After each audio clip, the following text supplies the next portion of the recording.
देवे देऊळ सेविले देवे देऊळ सेविले उदक कोरडेचे राहिले नव्हे मत गुढ उमान काही तू आपणा पे पाही पांडुरंग करू प्रथम नमन पांडुरंग करू प्रथम नमन पांडुरंग करू प्रथम नमन पांडुरंग करू प्रथम नमन हे दुसर जनाना संतांची या दुसर जनाना संतांची या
बोध विदता विद्याविंद प्रबोधा पराप्रमे प्रमदा विलासिया नमो जगदाखिल पालना मंगळमणी निधाना स्वजनवन चंदना आराध्य लिंगा आता हृदय आपुले चौफाळून्या भले वरी बैसव पाऊले श्री गुरूंची ते नमस्कारोन्याता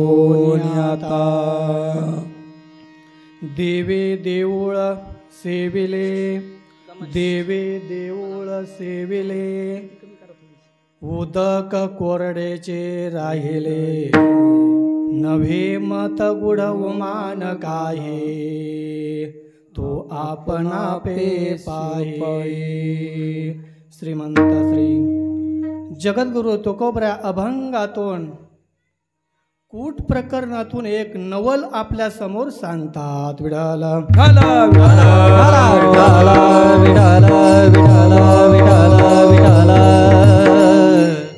नगद नारायण महाराजांना अभिवादन करून मच्छिंद्रनाथांना अभिवादन करून वामनभाऊ महाराजांना भाऊ बाबांना स्वामी निगमानंद बाबांना सद्गुरु विश्वांबर महाराजांना साष्टांग हे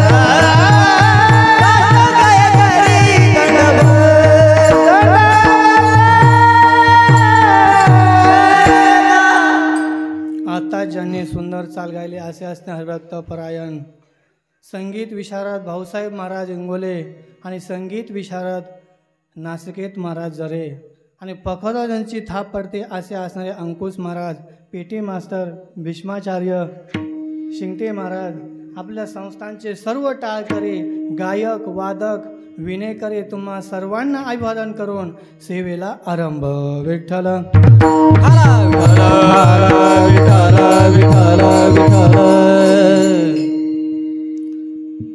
तुकोबऱ्या अभंगातून एक नवल सांगतात. हा अभंग कूट प्रकरणातील आहे. गाथ्यामध्ये असे अनेक प्रकरण आहेत. काही संतपर प्रकरण आहेत, नामपर प्रकरण आहेत, अद्वैतपर प्रकरण आहेत, द्वैतपर प्रकरण आहेत, मागणीपर प्रकरण आहेत. तसा एक कूटपर नावाचं प्रकरण आहे. नाथ महाराजांचंही कूटपर नावाचं प्रकरण आहे. निळोबा रायांचंही कूटपर नावाचं प्रकरण आहे. आणि त्या प्रकरणातील हा 6 चरणाचा अभंग आहे. आणि या अभंगामध्ये तुकोबराया नवल सांगतात. नवल काय नवल आहे? ज्या देवाकरता आपण देऊळ बांधलं तेच देऊळ देवाने खाऊन टाकलं महाराज. पहा काय नवल आहे. ज्या देवाकरता भगवान परमात्मा करता आपण मंदिर किंवा देऊळ बांधलं तेच खाऊन टाकलं. आणि पाण्याचा स्वभाव कसा आहे हो? शीतल शांत पातळपणा. पण पाणी कसं राहिलं? कोरडच पाणी राहिलं. देवे देऊळ सेविले उदकाचे कोरडे राहिले. उदक कोरडं राहिलं. तुकोबराय सांगतात, मी दुसऱ्याचं ऐकून सांगत नाही. हे माझं मत नाही किंवा एखादी गोप्य गोष्ट नाही आहे किंवा एखादा उखाणा नाही. जसा डब्यात डबा बशीत बशी कपात कप तसा उखाणा नाही महाराज. हे शास्त्र मत सिद्धांत आहे. नव्हे माझे नव्हे गूढ मत उगा उमान काही तू आपण शोधून पायी. तुकोबराय सांगतात की माझं मत नाही, पण तू स्वतःला शोधून पहा आपण कोण आहोत. दुसरं नवल सांगतात की पाटाला पूर आला. पाट माहिती ना? पाट नदी वेगळी, ओढा वेगळा आणि पाट वेगळा महाराज. पाटाला एवढा पूर आला की सरिता नदी आणि समुद्र ओथंबला, अर्थात तुंबून गेला महाराज. तुंबणं केवढं होतं की ज्या वेळेला नदीला पूर आल्यानंतर काही नदीला आढळ लागतं तेव्हा ते पाणी तुंबलं जातं. जसा बंधारा आणि पूल त्याचे दरवाजे आपण बंद केले आणि नदीला जर पाणी आलं तर सर्व पाणी तुंबतं महाराज. आणि तुंबल्यानंतर ते पाणी आपलं हद्द सोडून कुणीकडेही 12 वाट्याने निघून जातं. तसं पाटाला भयान असा पूर आलेला आहे. नदी आणि समुद्र तुंबून बसलेले. पाटे पूर ओसंडला सरिता समुद्र ओथंबला.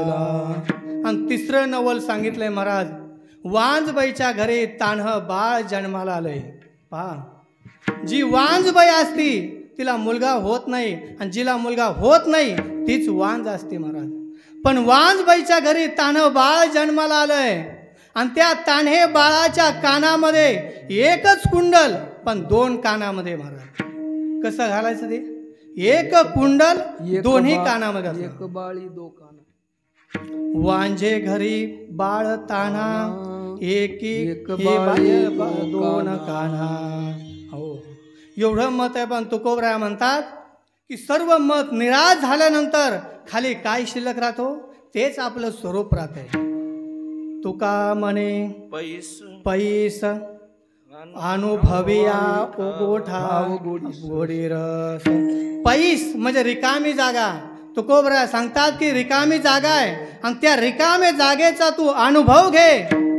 गोडी म्हणजे रस. ब्रह्म वै सदा ब्रह्माचा अनुभव घे आणि तेच सुद्धा स्वरूप आहे. विठ्ठल हे सत्य तू सत्य तू सत्य तू विठ्ठल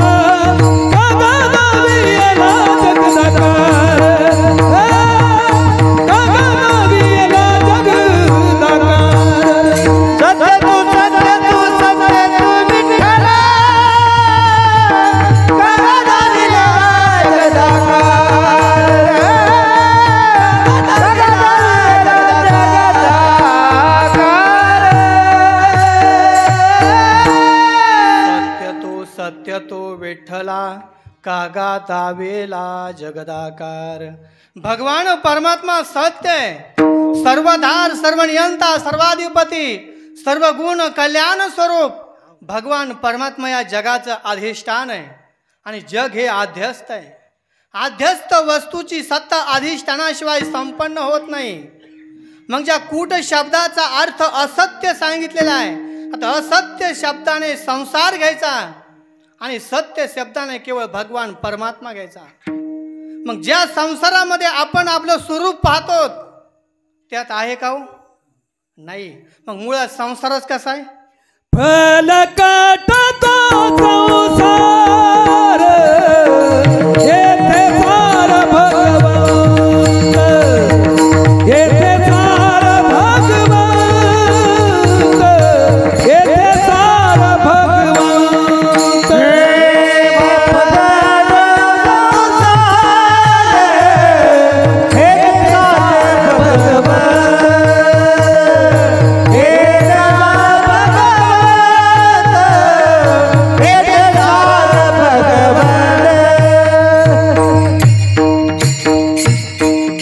फलकट तो संसार येथे सार भगवंत.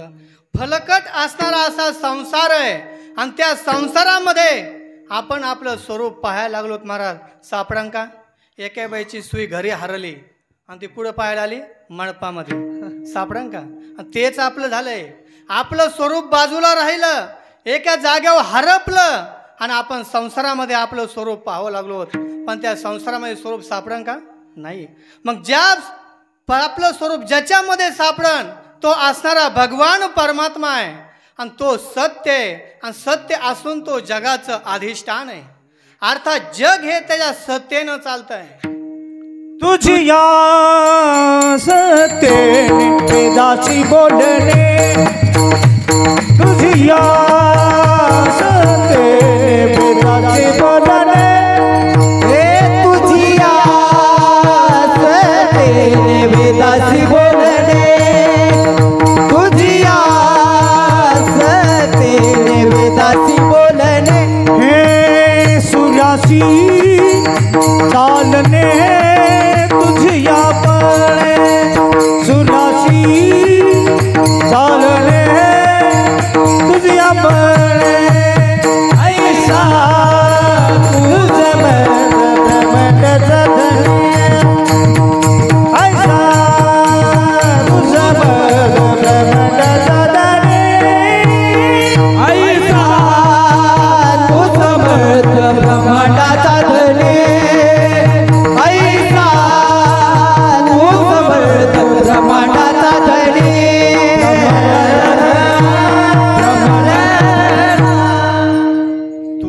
सत्तेने वेदासे बोलणे, तुझ्या सत्तेने सूर्यासे चालणे. कारण त्याच्या सत्तेने वेद बोलतो. वेद पहिला मुका होता महाराज. ज्या वेळेला वेदाला विचारलं वेद काहीच बोलू शकला नाही, पण ज्या वेळेला भगवान परमात्म्याचा हात त्या वेदावर पडला तर वेद बोलू लागला. सूर्य सुद्धा त्याच्या सत्तेने चालतो आणि माणूस सत्तेने चालतो महाराज, त्याच्या सत्तेने चालतो. पण ज्याच्या सत्तेने मानव चालतो आज त्या सत्तेला मनुष्य विसरला गेलेला आहे आणि वास्तविक पाहता ती सत्ता आपली आहे. प्रत्येक इंद्रिय त्या विषयामध्ये प्रवृत्त होतं ते कुणामुळे होतं महाराज? मन ज्याच्यामुळे प्रवृत्त होतं संसारामध्ये कुणामुळं? इंद्रिय संसारामध्ये प्रवृत्त होतात कुणामुळं? बुद्धी त्या संसारामध्ये प्रवृत्त होते कुणामुळे? आणि पंच प्राण 24 घंटे चालू असतो तो कुणामुळे होतो महाराज?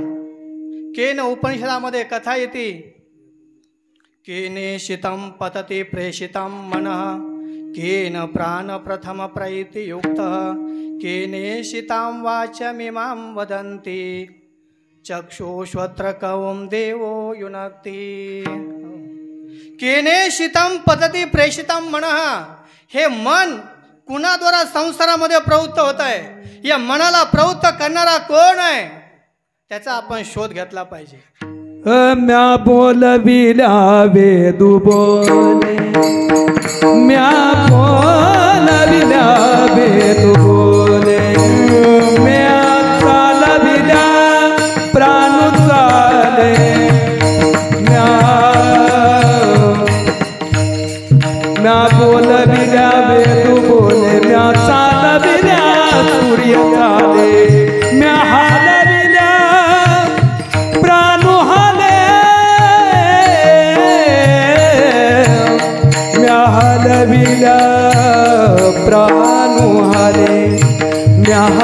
हलविल्या प्राणू हाले म्या हलविल्या प्राणू हाले जो जगाते चालिता चालिता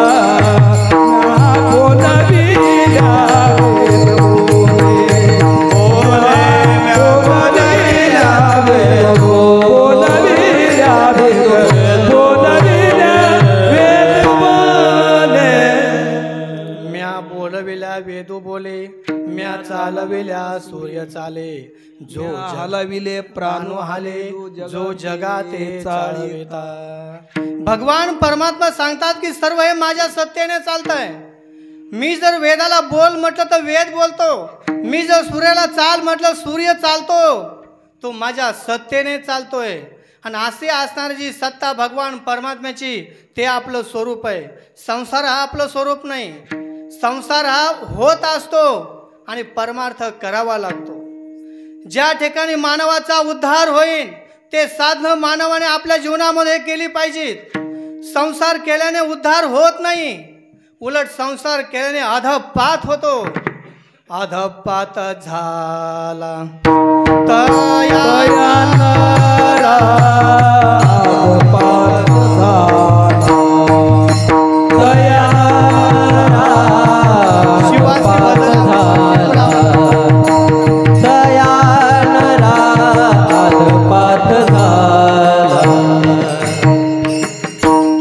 शिवासे भजला विष्णूसे दुरावला अधपात झाला तया नरा। एकाचं भजन केलं आणि एकाला दुरावलं गेलं त्याच्यामुळे माणसाचा अधपात होतो। कुणी देवीचं भक्त आहेत, कुणी पांडुरंगाचे भक्त आहेत, कुणी खंडोबारायाचे भक्त आहेत, असे अनेक अनेक प्रकारचे कुणी भक्त आहेत। पण एका देवाची भक्ती केली की दुसरा देव त्याची कोप होतो महाराज। मग एकाचं भजन केलं आणि दुसऱ्याला दुरावलं गेलं की त्या माणसाचा अधपात झाल्याशिवाय राहत नाही। म्हणून ज्याची सत्ता जगामध्ये चालते, ज्याच्या सत्तेनं जग चाललं जातं असा असणारा पंढरीश भगवान परमात्मा, त्याचं जर आपण भजन पूजन ध्यान केलं तर तोच या संसार सागरातून आपल्याला तरू शकतो। मग असं व्यापक असणारं जे ब्रह्म, हे मन नेमकं कुणाद्वारा प्रवृत्त होत आहे? त्या मनाला प्रवृत्त करणारा कोण आहे? एक ब्रह्म आहे। आणि त्या ब्रह्माद्वारा भगवान परमात्म्याद्वारा ते आपलं मन विषयामध्ये संसारामध्ये प्रवृत्त होत आहे। नाही तर वास्तविक पाहता हे मन जड आहे, पंचमहाभूतांचं कार्य आहे। पण भगवान परमात्म्याने ठरवलं मन हलवून द्यायचं नाही तर नाही हलणार। भगवान परमात्म्याने ठरवलं वारा हलवू द्यायचं नाही, नाही हलणार। पंचप्राण हलवू द्यायचे नाही, नाही हलणार। कारण त्याच्या सत्तेने सर्व इंद्रिय कार्य करतात, पण इंद्रिय ते ब्रह्म नाही। लक्षात ठेवा, ज्या सत्तेने सर्व इंद्रिय संसारामध्ये प्रवृत्त होतात ते इंद्रिय ब्रह्म नाहीत, ते इंद्रिय अधिष्ठान असणारं ते ब्रह्म चैतन्य ते ब्रह्म आहे। विठ्ठल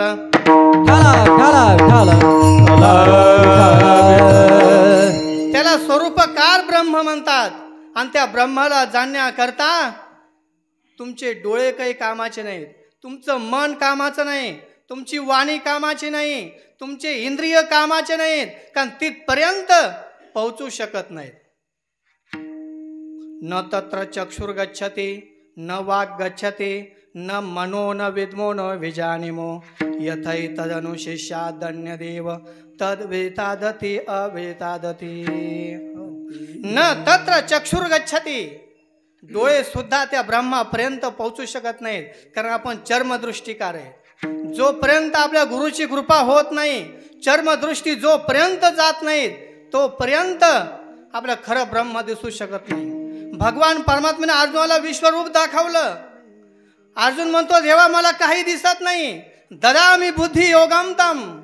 मग ज्या वेळेला बुद्धी योग दिला, दिव्य चक्षु दिले, त्यावेळेला अर्जुनाला विश्वरूप पाहायला भेटलं।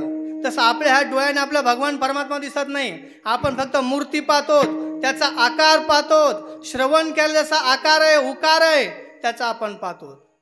न तत्र चक्षुर गच्छति न वाग गच्छति, वाणी सुद्धा त्याचं वर्णन करू शकत नाही, पण वाणी ज्याच्याद्वारा वर्णन करते ते ब्रह्म आहे। चक्षु सुद्धा त्याला पाहू शकत नाहीत, पण चक्षु ज्याच्याद्वारा पाहतात ते ब्रह्म आहे. मन सुद्धा मनन करू शकत नाही, पण मन ज्याच्याद्वारा मनन करतं ते ब्रह्म आहे. प्राण 24 घंटे चालू असतो, पण प्राण ज्याच्याद्वारा श्वासोच्छ्वास करतो ते ब्रह्म आहे. अर्थात अधिष्ठान चैतन्य ते ब्रह्म आहे. आणि अशा अधिष्ठान चैतन्य करता एका मूर्तीमध्ये त्याला आपण स्थापित केलं. आणि ती मूर्ती कुठं ठेवली आपण? देवळामध्ये ठेवली. आणि त्या देवाने काय केलं? अभंगाचं प्रथम झालं. देवे देऊळ सेविले, देवे देऊळ सेविले, देवे देऊळ सेविले, देवे देऊळ सेविले. उदक कोरडे ठेविले, उदक कोरडे ठेविले, नोहे मत गुड उमंग, नोहे गत उमंग गुड काही. उदक कोरडे ठेविले, उदक कोरडे ठेविले, नोहे मात गुणान नोहे मात गुणवान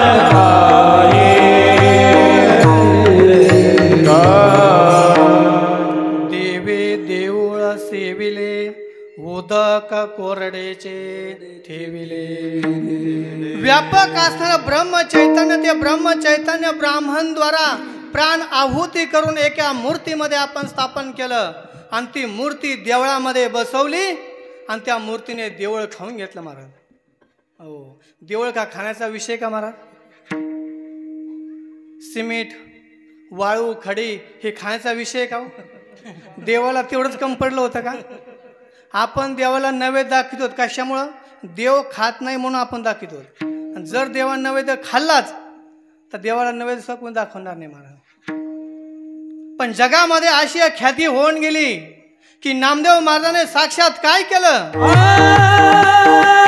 नैवेद्य हातीचा मूर्ती देवी, हे नैवेद्य हातीचा मूर्ती दो, हे नैवेद्य हातीचा मूर्ती देवी, हे नैवेद्य हातीचा मूर्ती देवी, हे नोहे जमाने महिमा जगताचा, नोहे हा जमाने महिमा जगताचा, जगताचा नैवेद्य हातीचा मूर्ती देवी, देवी नैवेद्य हातीचा मूर्ती देवी.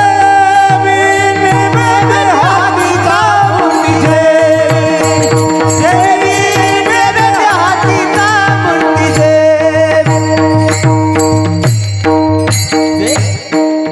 नोहे हा सामान्य महिमा संताचा, नैवेद्य हातेचा मूर्ती जेवी. कारण संतांचा सामान्य महिमा नाही, त्या महिमेद्वारा नामदेव महाराजांनी साक्षात देवाला जेव घातलं. हे खरंय हो, जेवलं हे खरंय. पण वाळू सिमेंट खाणं हे खरंय का? देवाला एवढं काय कम पडलंय? आणि देवाकडे कमी आहे कसल्या गोष्टीची? अहो 9 लाख गाई त्या भगवान परमात्म्याच्या घरी होत्या.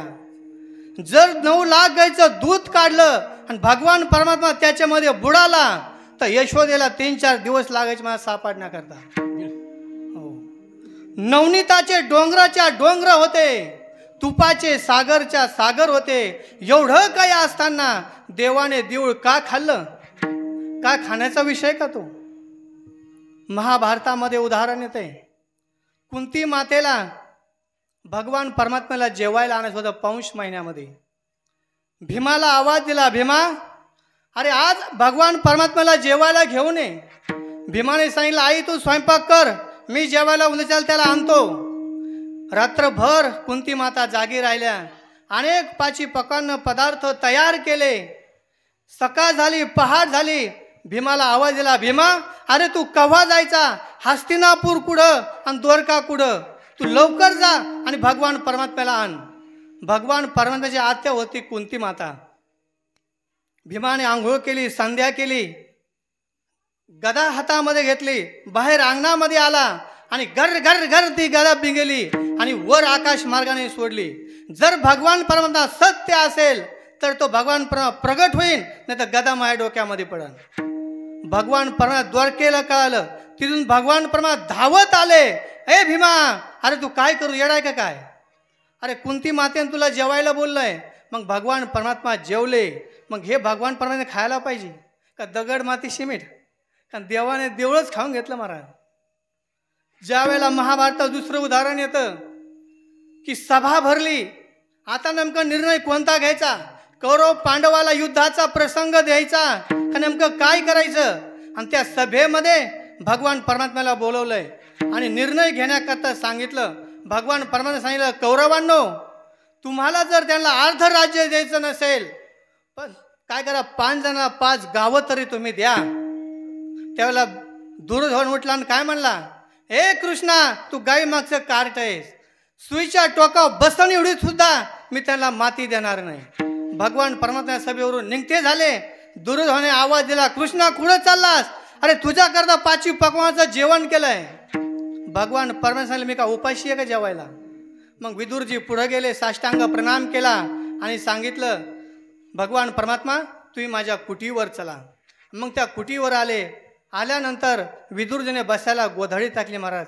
भगवान परमात्मा बसले आणि बसल्यानंतर विदुरजीने कन्या तयार केल्या. विदुरा घरच्या बक्षोनी कन्या, विदुरा घरच्या बक्षोनी कन्या, परमानंद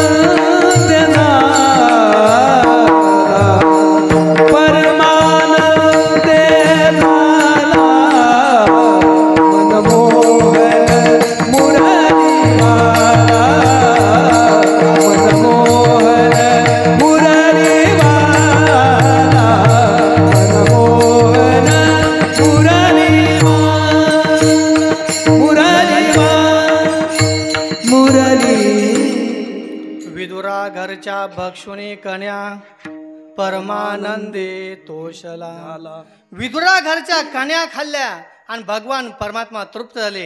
हे खाण्याचा विषय महाराज. पण दगड माती शिमीट, अहो देवळ खाल्लं म्हणतात तुकोबराया. भगवान परमात्मा खाण्याकरता कमी होतं का हो? अहो ज्या वेळेला भगवान परमात्मा बाल्य अवस्थामध्ये होते, अनेक गोपाळांना घेऊन त्यांनी चोरी केली. चोरी तर केलीच केली, स्वतःही खाल्लं पोटभर आणि गोपाळांनाही खाऊ घातलं. ज्या वेळेला यशोदेला कळलं की कृष्णा तू आता इथं थांबू नको, तू जंगलामध्ये जा, 9 लाख गाई घेऊन जा. आणि कृष्णा घरी श्रीमंत होती महाराज. 5 पोळ्या बांधल्या, 5 पोळ्या आणि कृष्णाकर दिल्या. आणि ज्या वेळेला वाळवंटामध्ये आले आणि गाई राखल्या, भरपूर असे खेळ खेळे, त्यावेळेला भगवान परमात्म्याला भूक लागली आणि गोपाळांना बोललं, गोपाळांनो, कुणी कुणी काय काय आणलं असेल तर इकडे घेऊन या. स्वतः 5 पोळ्या आणल्या. 5 पोळ्या 3 भाकरी, 5 पोळ्या 3 भाकरी, आम्हा धाडीने वैऱ्या तुरी,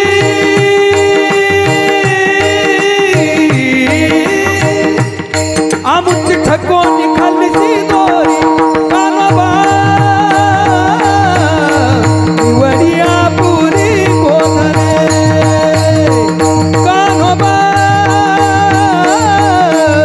निवडिया पुरी गोधने, कानोबा निवडिया पुरी गोधने, कानोबा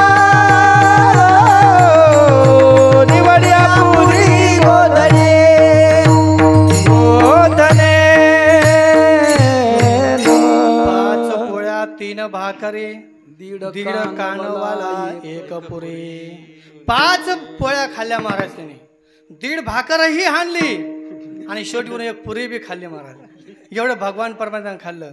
मग एवढं खायला असताना तरी बी तुकोबरा म्हणतात की ज्या मूर्ती भगवान परमात्मा मंदिरामध्ये बसली आणि ते देवळच खाऊन घेतलं महाराज. बरं देवळ जर खाल्लं तर भगवान परमात्मा उघडा राहीन ना हो. तेव्हा कोणी पिचकारी हाणीन, कोणी फुपाटा टाकीन, कोणी दारूच्या बाटल्या फेकते. लोकाला काय उघडा असलं काही फेकायला तयार आहेत. मग नेमकं काय खाल्लं भगवान परमात्म्याने?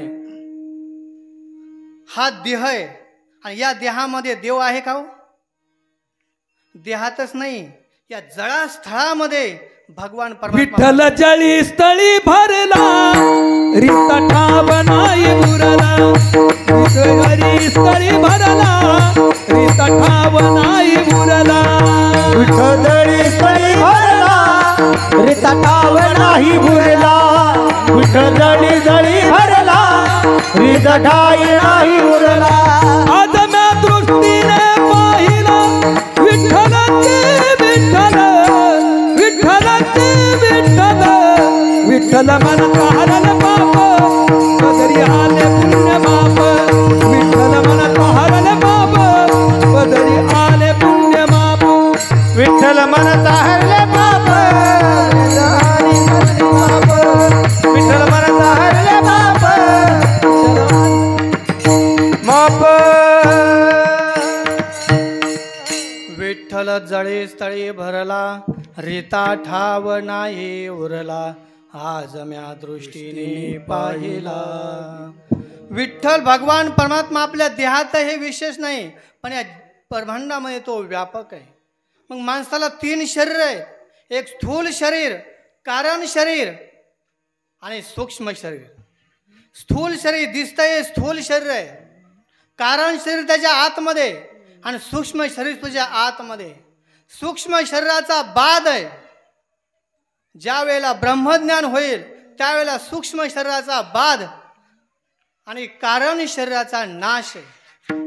मग कारण शरीर एकदा नाश झालं आणि सूक्ष्म शरीरात बाध झाला, खाली कोण राहिलं? स्थूल शरीर. मग या स्थूल शरीरामध्ये अहम मम अध्यास आहे. मी हे केलं, अहो मी म्हणून तर संसार चालतोय. मी आतापर्यंत 2-4 एकर जमीन घेतली म्हणून तर माझ्या मुलाबाळाचं चाललंय. हा जो मी अहंकार आहे, तो अहंकार जोपर्यंत आहे तोपर्यंत आपल्याला आपल्या स्वरूपाशी जाऊ देणार नाही. पण ज्या वेळेला अहंकार जाईन, साक्षात तो मला देवच होतो महाराज. अहंकार गेला तुका म्हणे देव झाला. तुका म्हणे देव झाला. तुका म्हणे देव झाला. अहंकार गेला तुका म्हणे देव झाला. तुका म्हणे देव झाला. तुका म्हणे देव झाला. अहंकार गेला तुका म्हणे देव झाला. तुका म्हणे देव झाला. तुका म्हणे देव झाला. अहंकार गेला तुका म्हणे देव झाला. तुका म्हणे देव झाला. तुका म्हणे देव झाला. अहंकार गेला तुका म्हणे देव झाला. अहंकार गेला की तो देवच होतो. पण अहंकार जातो का हो? अहो माणूस मरतो पण अहंकार जात नाही. अहमपणा आहे तो अहमपणा. एकच मी पण नागविले घर. एकच मी पण नागविले घर. एकच मी पण नागविले घर. एकच मी पण नागविले घर. नाही तरी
नागविले घर नाही तरी संसार ब्रह्मरूप.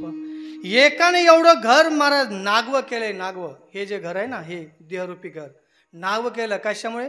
फक्त अहमपणामुळे. आणि अहमपण गेला ना, हा संसार ब्रह्मरूपच आहे महाराज. अहमपणा घातला की संसार ब्रह्मरूप आहे, आणि संसार ब्रह्मरूप झाला की अहमपणा जातो. जसं एक अभंग आहे, ब्रह्मरस गोडी तयासी फावली वासना निमाले समजाची. ब्रह्मरसाची गोडी प्राप्त झाली की वासना समूळ नष्ट होती. का वासना नष्ट झाल्यानंतर ब्रह्मरसाची गोडी प्राप्त होती. याला कार्यकारण भाव म्हणतात. त्याप्रमाणे अहंकार नष्ट झाला की हा संसार ब्रह्मरूप होतो. आणि जोपर्यंत अहंकार आहे तोपर्यंत संसार हा ब्रह्मरूप नाही. मग या संसाराला ब्रह्मरूप करण्याकरता अगोदर या देहातला अहंकार बाहेर काढा. या देहामध्ये अहंकार आहे, अहम आध्यास आहे, मम आध्यास आहे, अज्ञान आहे. हे सर्व आपल्याला बाहेर काढावं लागते. पण बाहेर काढून चालत नाही. काम क्रोध वैरी घातले बाहेरी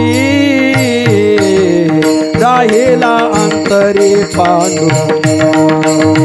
हे राहिला अंतरी पांडुरंग, राहिला अंतरी पांडुरंग. काम क्रोध लोभ घातले बाहेरी राहिला रे पांडुरंग.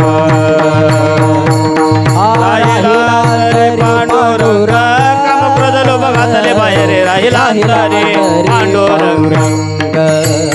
हे काम क्रोध वैरी घातले बाहेरी राहिला अंतरी पांडुरंग. राहिला अंतरी पांडुरंग.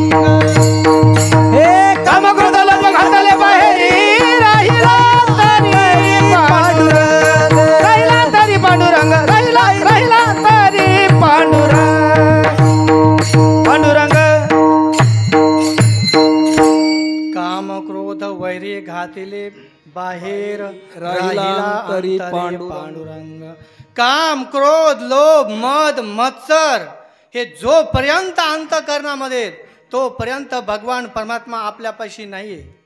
ज्यावेळेला आपण याला बाहेर काढू त्यावेळेला भगवान परमात्मा हृदयामध्ये स्थिर होतो. जसं आपलं घर असतं, घर जर आपण 8-10 दिवस नाही झाडलं एकदम स्वच्छ दिसतं महाराज. ते कसं दिसतं? एकदम घाण. अहो त्या घरात पाय सुद्धा ठेवू वाटत नाही. पण त्या घरात आपण रोज झाडून काढ राहिलो, सारवून काढ राहिलो, एकदम सुंदर असं घर दिसतं. आणि कुणी जरी घरामध्ये आलं तर पटकन खाली बसतं महाराज. आणि खाली केर असल्यावर नाही. तसं हे घर आहे. या तुका घरामध्ये म्हणे चित्त करारे निर्मळा. देवाने गोपाळ राय देते. देवाने गोपाळ राय देते. तुका म्हणे चित्त करारे निर्मळ. देवानी गोपाळ राय देते. देवानी गोपाळ राय देते. तुका म्हणे चित्त करारे निर्मळ. येवोने गोपाळ राय अंतरे. जोपर्यंत आपलं चित्त निर्मळ होत नाही तोपर्यंत भगवान परमात्मा अंतःकरणामध्ये स्थिर राहत नाही. जसं आपण एखादे करडं बोकडा असतात ना, ते आपण डाली खायला झाकून ठेवले, त्याला असं वाटतं कधी मी बाहेर जाऊ आणि कधी पळू बाहेर. तसे काम करू जर अंतःकरणामध्ये आपण दाबून ठेवले त्यांना असं वाटतं आपण कधी मी बाहेर जाऊ. नुसते बाहेर जर काढले तर कधी आतमध्ये जाऊ. पण काम क्रोध बाहेर काढायचे नाही. काम क्रोधाची असणारी तीक्ष्ण धारा आहे, तिचा बाध करायचा. आणि एकदा बाध झाला की भगवान परमात्मा अंतःकरणामध्ये स्थित राहतो. मी तुपना जाऊ दे दुरी. मी तुपना जाऊ दे दुरी. मी तुपना जाऊ दे दुरी. मी तुपना जाऊ दे दुरी. एकची घोंगडी पांघरू हारी. एकची घोंगडी पांघरू हारी. मी तुपना जाऊ दे दुरी. मी तुपना जाऊ दे दुरी. जाऊ दे दुरी. जाऊ दे दुरी. तू म्हणजे अहम अध्यास आणि मम अध्यास हा दूर जाऊन द्या म्हणतो. आणि एकदा दूर गेला की मी आणि तू याच्यामध्ये फरक नाही. मग या देहामध्ये या देहरूपी हे मंदिर आहे. अलग लक्षामध्ये देहरूपी हे मंदिर आहे आणि या मंदिरामध्ये अहम आणि मम अध्यास एकदम असे ठासून बसलेले.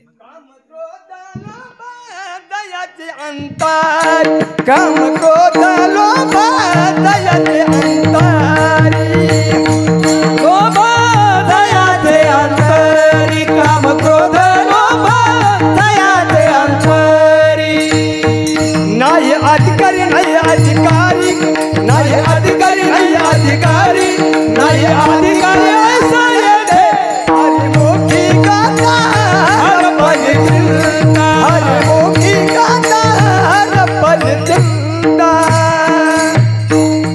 गाता हरपल चिंता हरिमुखी गाता हरपल चिंता. देहरूपी मंदिरामध्ये अहम आणि मम अध्यास आहे. अहम अध्यास हा जास्त दुःखाला कारणीभूत नाही, पण मम अध्यास हा दुःखाला कारणीभूत आहे. एका राजाने घोडा पाळला होता घोडा, आणि घोडा पाळल्यानंतर त्याला रोज खो घालायचा. असा ताजा तवाना घोडा झालता पार. आणि ताजा तवान झाल्यानंतर एक दिवस तो आजारी पडला. कोण? घोडा, राजा नाही. आणि आजारी पडल्यानंतर राजाला वाटलं आता काय करू. अनेक वैद्य बोलवले, डॉक्टर बोलवलेत, पण घोडा काय नीट व्हायना. राजाला जेवणही जायना. जेवायला जर बसला तर सर्व चित्त कुठं होतं? त्या घोड्यापाशी होतं. जेवायला बसलं की एक दोन घास खायचा, पण जेवण काय जात नव्हतं. मग योगायोगाने एक डॉक्टर सापडला आणि त्या डॉक्टरने घोडा नीट केला. आता आपण लवकर नीट करायचं आहे कारण टाईम कमी आहे. आणि नीट झाल्यानंतर पुढं चालून राजा आजारी पडला. आता घोड्याने खाणंपिणं सोडलं का? घोडा रडला का? घोडा कुचामळून झाला का? मग याच्यावर सिद्ध काय होतं की अहम अध्यास आणि मम अध्यास हा जास्त कारणीभूत आहे. मग अहम अध्यास आणि मम अध्यास हे एक देवळ आहे. आणि हे देवळ भगवान परमात्म्याने खाऊन टाकलं. पण कसं खाल्लं महाराज? कोरडं खाल्लं, कोरडं. त्यात पाणी मिसळलं नाही, काही नाही, काही नाही, काही नाही.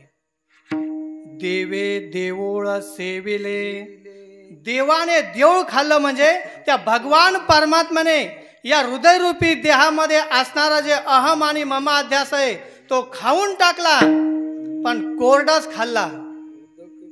उदक कोरडेचे राहिले. आता पाणी कोरडे का हो? पाणी म्हटलं की वलवा आलाच, पाणी म्हटलं की शीतलता आलीच, पाणी म्हटलं की पातळ आलंच. आणि त्या पातळ पाण्यामध्ये पातळ धुतले जातात, दुसरी कुठं धुतले जात नाही महाराज. मग ते पाणी कसं आहे? पातळ आहे. पण तुकोबराया म्हणतात की ते पाणी कसं राहिलं? कोरडं राहिलं, कोरडं. म्हणजे पाणीरूपी माया ती कोरडी ठेवली. अर्थात त्या देहा अहम अध्यास आणि मम अध्यास याच्यापाशी येण्याकरता मायेचा काहीच संबंध ठेवला नाही.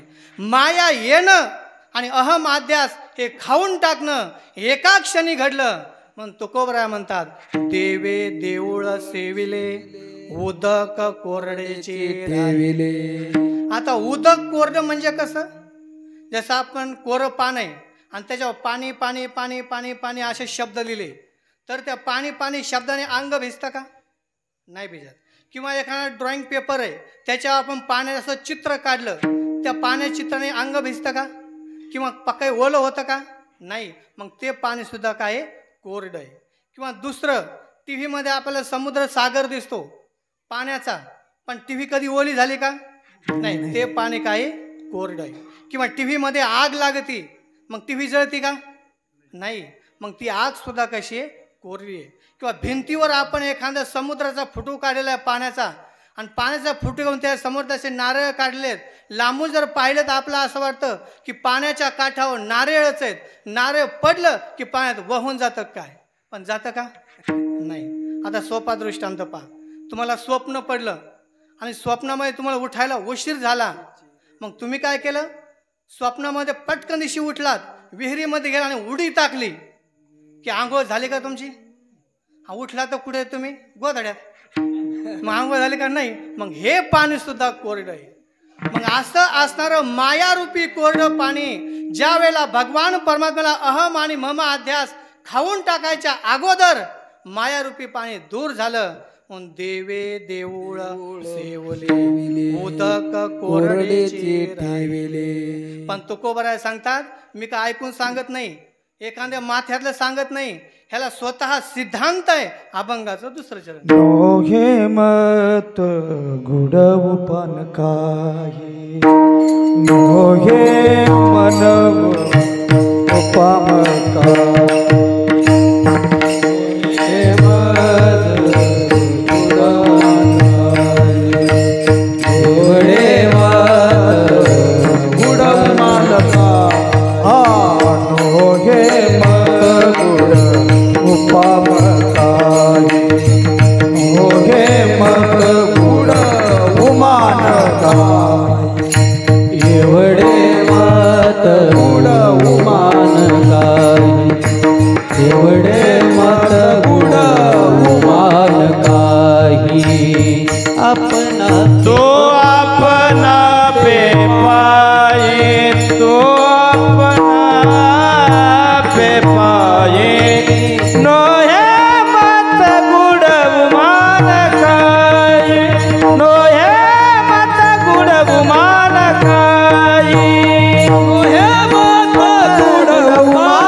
आपणा पे पाही.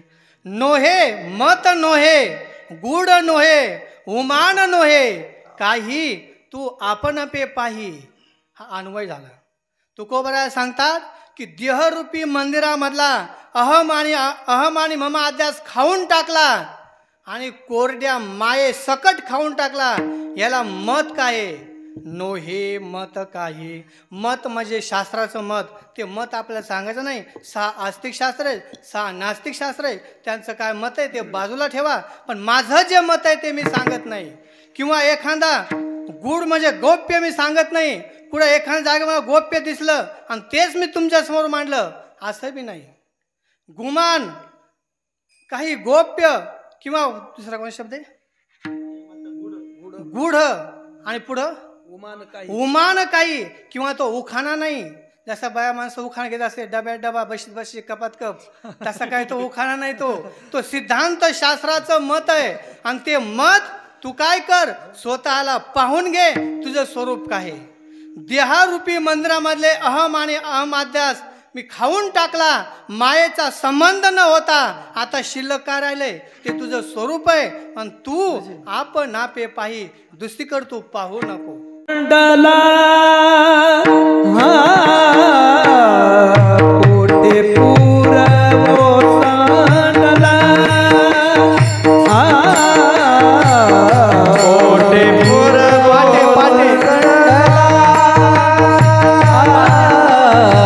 पाटे पुरवो सांडला. हे सरिता सागर तू कोणी ठेविला. सरिता सागर तू कोणी ठेला. होय मत गुड उमान काही.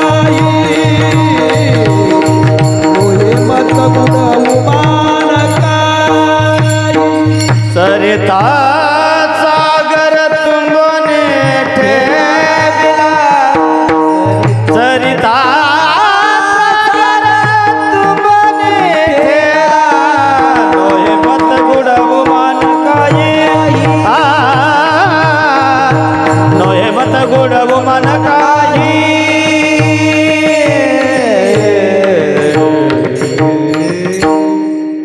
पाटे पूर ओसंडला सरिता समुद्र ओथंबला. सरिता सागर तुंबोनी ठेविला. सरिता सागर तुंबोनी ठेला. दुसरं नवल सांगितलंय.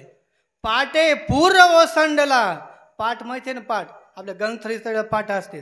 त्या पाटाला एवढं पाणी आलं की नदी आणि समुद्र तुंबले मारत. आता पाटाचं पाणी किती का असतं? पाट वेगळा, चारी वेगळी आणि दंड वेगळा.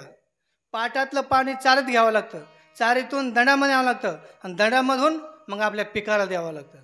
तसं पाटाचं पाणी एवढं पूर आला की सरिता म्हणजे नदी आणि समुद्र दोघंही तुंबले महाराज. हे दुसरं नवल सांगितलंय. पहिलं नवल समजलं, आज दुसरं नवल पहा. ज्या वेळेला अज्ञानाचा पूर आला, सरिता रूपी वृत्तीला सागर रूपी परमानंदाचा अनुभव घेता आला नाही, म्हणून वृत्ती जागच्या जाग्यावर राहिली. पाटेपूर, पाट म्हणजे अज्ञान, अज्ञान रूपी एवढा पूर आला की ते पूर ज्या वेळेला सरिता आणि समुद्र तुंबले, अर्थात समुद्र म्हणजे परमानंद आणि सरिता म्हणजे वृत्ती, त्या वृत्तीला परमानंदापर्यंत जाता आलं नाही त्या अज्ञानाच्या पुरामध्ये. मग खरंय महाराज, ते जोपर्यंत आपल्या अंतःकरणात अज्ञान आहे तोपर्यंत आपण आपल्या परमात्म्याला नाही पाहू शकत. अज्ञान आणि अज्ञान कार्य हा प्रपंच, जो संसार दिसतो हा अज्ञानाचं कार्य आहे. जोपर्यंत आपल्या अंतःकरणामध्ये गुढ असा अज्ञान आहे, एक तूल अज्ञान, एक मूल अज्ञान. तूल अज्ञान आणि मूल अज्ञान दोन्ही जोपर्यंत आपल्या अंतःकरणामध्ये आहेत आणि अज्ञान कार्य हा संसार प्रपंच जोपर्यंत दिसतो तोपर्यंत ती सरिता रूपी वृत्ती ब्रह्मानंदापर्यंत पोहोचू शकत नाही. किती शास्त्र शिका, किती वेद शिका, किती कीर्तन ऐका, प्रवचन ऐका, पण जोपर्यंत अज्ञान आहे तोपर्यंत वृत्ती त्या परमानंदापर्यंत पोहोचू शकत नाही.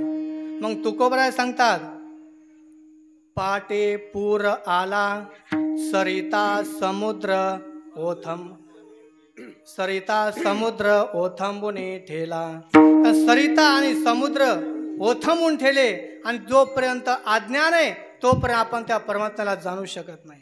मग ते अज्ञान दूर झालं, आपण पे पाही, तू आपण पे पाही, मग ते आपलं स्वरूप तू पहा. पण जोपर्यंत अज्ञान आपल्या अंतःकरणात आहे तोपर्यंत त्या वृत्तीला खऱ्या परमानंदाचा आनंद मिळणार नाही. आणि खऱ्या परमानंदाचा आनंद घ्यायचा असेल तर अज्ञान दूर करावं लागेल. ग्रंथीभेद संशय छेद जोपर्यंत होत नाहीत गुरुच्या मुखातून तोपर्यंत नाही. आणि अज्ञान हे स्वतः दूर होत नाही, गुरुच्या मुखातून शास्त्र ऐकावं लागतात, गुरुच्या मुखातून तो उपदेश घ्यावा लागतो, तेव्हा ते अज्ञान दूर होतं. शास्त्र वाचून शब्द ज्ञान होईल, पण ते शब्द ज्ञानाच्या आड असलेलं जे अज्ञान आहे ते दूर होणार नाही. आणि अज्ञान दूर करण्याकरता गुरुकृपा, शास्त्रकृपा आणि आत्मकृपा जोपर्यंत होत नाहीत तोपर्यंत अज्ञान दूर होत नाही आणि त्या वृत्तीला परमानंदाचा अनुभव येत नाही. आणि एकदा अज्ञान दूर झालं की त्या वृत्तीला परमानंदाचा अनुभव येतो. मग तुकोबराय सांगतात, तू आपण पे पाही, मग तू आपलं स्वरूप पहा. नाही तर काय होतंय? चौथं नवल. माझे घरी बाळ तहाना, माझे घरी बाळ तहाना,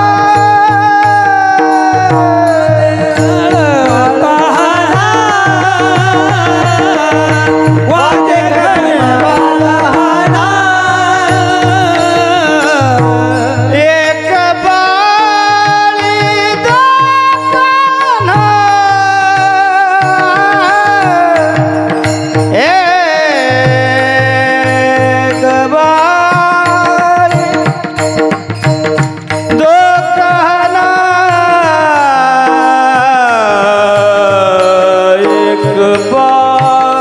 दोकाना,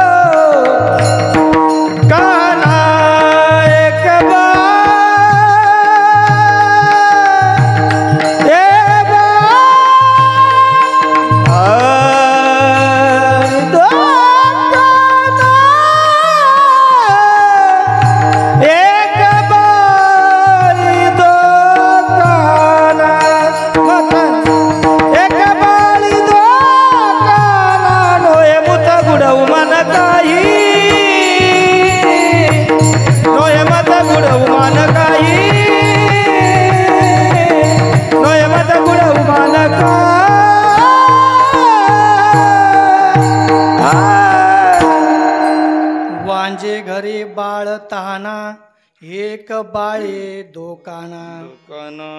चौथं नवल सांगितलंय की वांजबाईच्या घरी तान्ह बाळ जन्माला आलं आणि त्या बाळाच्या कानामध्ये एक बाळी पण दोन्ही कानामध्ये घातली महाराज. बघा हे काय नवल आहे. शेकेगाव पर ज्या बाईला मुलगा होतो तिला वांज म्हणता येईल का? नाही. पर जिला मुलगा झाला तिला वांज म्हणता येत नाही. म्हणजे जिला मुलगा नाही तिला वांज म्हणतात. आणि त्या वांजबाईच्या तान्हे बाळ लय मोठं बी नाही, तान्ह लहान असणार आणि त्या बाळाच्या कानामध्ये एक बाळी पण दोन्ही कानामध्ये एकूण आणि एकूण एकच बाळी घालता येईल का? कोण घालू शकतं? आता काही काही फॅशन आहे एकच बाळी कानात घालते. हो ती फॅशन आहे महाराज. पण एकच बाळी पण दोन्ही कानात. मग आध्यात्मिक जर अर्थ पाहिला तर वांज म्हणजे काय? अजातवाद आहे. अजातवाद. संसार झालाच नाही. हा संसार रूपी हा परमार्थ संसार झालाच नाही असा जो अजातवाद आहे. आणि त्या अजातवादाचं तान्ह बाळ जीव आहे. जीव. त्या जीवाला उपदेश करतात की हे जीवा हा संसार झालाच नाही. जशी मदलसा आपल्या बाळाला झोळीत टाकल्यानंतर उपदेश करते. हा देह नाशिवंत मळमूत्राचा बाधा. देह नाशिवंत मळमूत्राचा बाधा. चर्म घातिले रे कर्म कीटकाचा साधा. आवरी चर्म घातले रे कीटकाचा साधा. रव रव दुर्गंधी रे आमंगळ त्या समाधा. रव रव दुर्गंधी रे आमंगळ तिचा बाधा.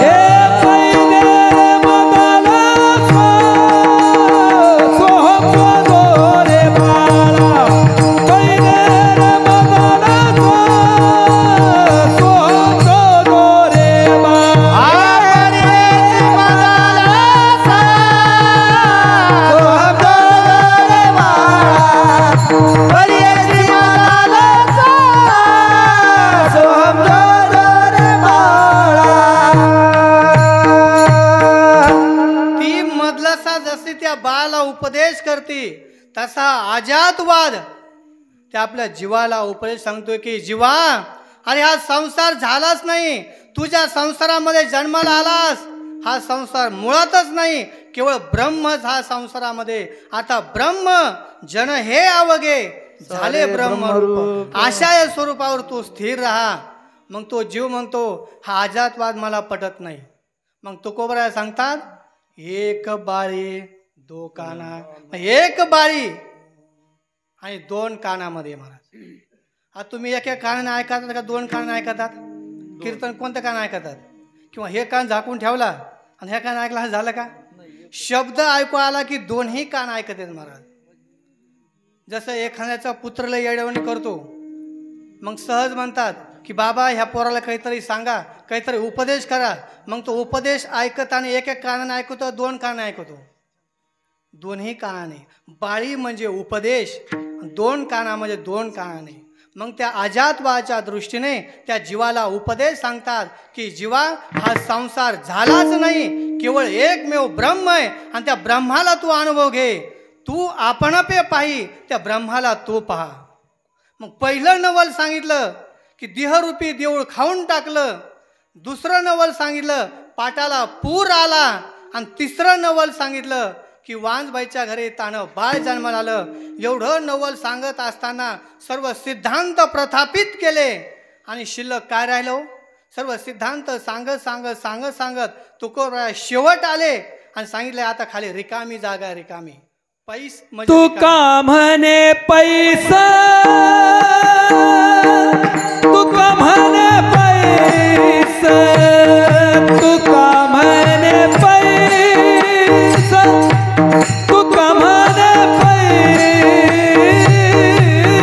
तू का म्हणे पैसा, तू का म्हणे पैसा, तू का म्हणे पैसा, तू म्हणे पैसा. अनुभवी या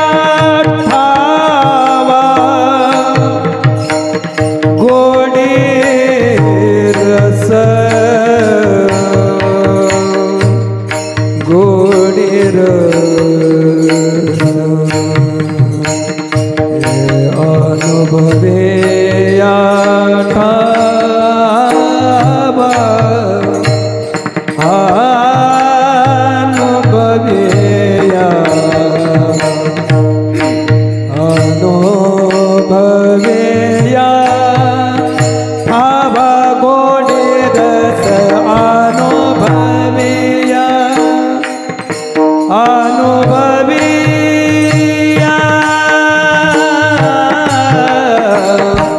अनुभविया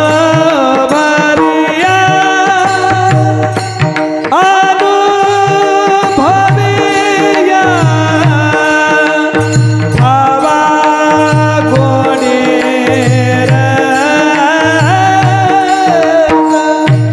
हे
पैस अनुभविया ठावा गोडी रस. तुकोबरा म्हणतात पैस म्हणजे आता रिकामी जागा राहिली. सर्व या देहरूपी मंदिरामधलं भगवान परमात्म्याने खाऊन टाकलंय. आता फक्त रिकामी जागा राहिली आणि त्या रिकामी जागा म्हणजेच ते ब्रह्म आहे आणि त्या ब्रह्माचा तू अनुभव घे, त्याची गोडी घे. रस म्हणजे ब्रह्म, रसो वैस आत्मा असं असणार जे ब्रह्म, त्या ब्रह्माचा अनुभव घे. पण त्या ब्रह्माचा अनुभव घेण्याकरता हे सर्व नवल देवाने खाऊन टाकलं पाहिजे, तेव्हा आपण त्या ब्रह्माचा अनुभव घेऊ शकतो. मग तुकोबरे सांगतात की हे माझं मत आहे, शास्त्राचं मत आहे हे. पण तू आपण शोधून पहा शिल्लक काय राहतंय. संसारातलं सार शोधा काय राहतंय, दुःख. परमार्थातलं सार शोधा काय राहतंय, सुख. सुख रूप असणार जो भगवान परमात्मा तो शिल्लक राहिला आहे आणि त्याचा अनुभव घ्या आणि जीवन आनंद द्वय नित्य निरामय. आनंद आनंद द्वय नित्य निरामय.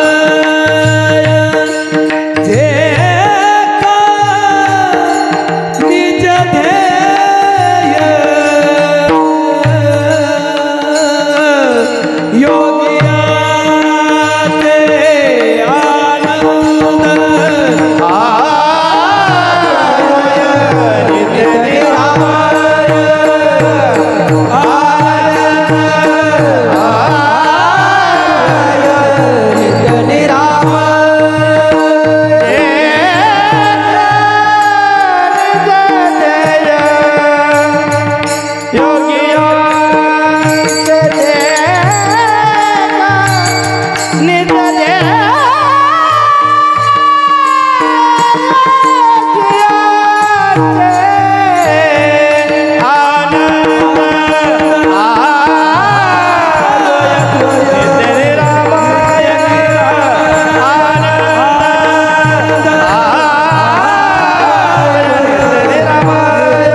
योग्यांचं निज स्थान असणार जे आनंद अद्वय असणार ब्रह्म आहे.